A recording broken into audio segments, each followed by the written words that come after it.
ಸಾಂಕೇತಿಕವಾಗಿ ಒಂದು ನಾಮಪತ್ರ ಸಲ್ಲಿಕೆ ಮಾಡಿದ್ದೇವೆ. 23ನೇ ತಾರೀಕಿಗೆ ಸಂಪೂರ್ಣ ನಮ್ಮ ಜನರ ಜೊತೆ ನಾವೆಲ್ಲ ಪ್ರಚಾರ ಆಗಲೇ ಸ್ಟಾರ್ಟ್ ಆಗಿ ನಮ್ದು 1 ತಿಂಗಳೇ ಜಾಸ್ತಿ ಆಗುತ್ತೆ, 1.5 ತಿಂಗಳಾಗುತ್ತೆ. ನಾವು ಆಲ್ರೆಡಿ ಮನೆ ಕೂಡ ಎಲ್ಲ ಮನೆ ಕೂಡ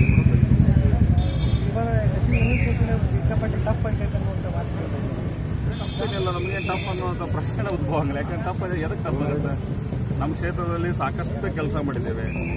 ಆಮೇಲೆ ಜನರಿಗೆ ಯಾವುದೂ ಅಸಮಾಧಾನಗಳಿಲ್ಲ. ಪಾರ್ಟಿ ವೈಸ್ ಆ ಪಾರ್ಟಿ ಕಾರ್ಯಕರ್ತರು ಅವ್ರವ್ರ ಪಾರ್ಟಿ ಅವ್ರವ್ರು ಮಾಡ್ತಿರ್ತಾರೆ. ನಮ್ಮ ಪಕ್ಷದ ಕಾರ್ಯಕರ್ತರು ಕೂಡ ಸಾಕಷ್ಟು ಪ್ರಮಾಣದಿಂದ ನಮ್ಮ ಕಾರ್ಯಕರ್ತರು ಅದರ ಎಲ್ಲರೂ ಪ್ರಾಮಾಣಿಕವಾದಂಥ ಕೆಲಸ ಮಾಡಕತ್ತಾರೆ. ಆಮೇಲೆ ನಮಗೆ ಹೇಳ್ಕೊಳಕ್ಕೆ ಅವ್ರಂಗೆ ನಮಗೆ ಯಾವುದೂ ನೆಗೆಟಿವ್ ಥಿಂಗ್ಸ್ ಇಲ್ಲ.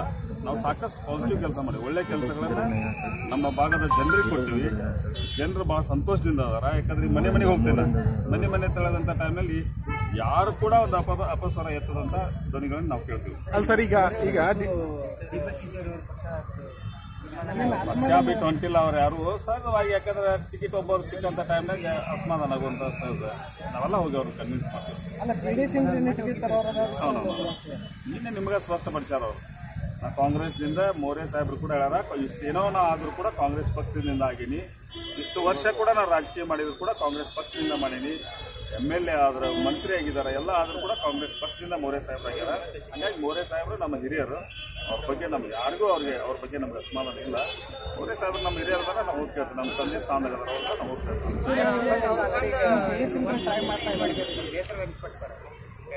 ಒಬ್ಬರ ಬ್ಲಾಕ್ ಅಧ್ಯಕ್ಷರ ನನ್ನ ಟಿಕೆಟ್ ಕೊಡ್ತಾರ ಅನ್ನೋದು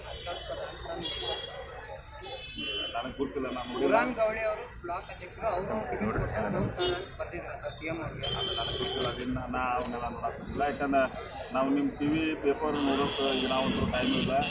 ನಾವು ಮುಂಜಾನೆ 7 ಗಂಟೆಗೆ ಹೋದ್ವಿ ಅಂದ್ರೆ ರಾತ್ರಿ 12-1 ಗಂಟೆಗೆ ಬಂದು ಮುಕ್ಕೊಂತೀವಿ ಮನೆಗೆ. ಹಾಗಾಗಿ ನಮಗೆ ಯಾವುದೂ ಟೈಮ್ ಅಂತೂ ಇಲ್ಲ, ನಾವು ನೋಡೋಕ್ಕಿಲ್ಲ. 100% ನಮ್ಮ ಇಡೀ ಜಿಲ್ಲೆಯಲ್ಲಿ ನಾವೆಲ್ಲ ಕಡೆ ಜವಾಬ್ದಾರಿ ತೋರ್ತೀವಿ, ಜವಾಬ್ದಾರಿಯಿಂದ ಕೆಲಸ ಮಾಡ್ತೀವಿ. ನಮ್ಮ ಪಕ್ಷದ ಎಲ್ಲ ಕ್ಯಾಂಡಿಡೇಟ್ಗಳು ಕೆಲಸ ಪ್ರಾಮಾಣಿಕವಂತ ಪ್ರಯತ್ನ ನಾವು ಮಾಡ್ತೀವಿ.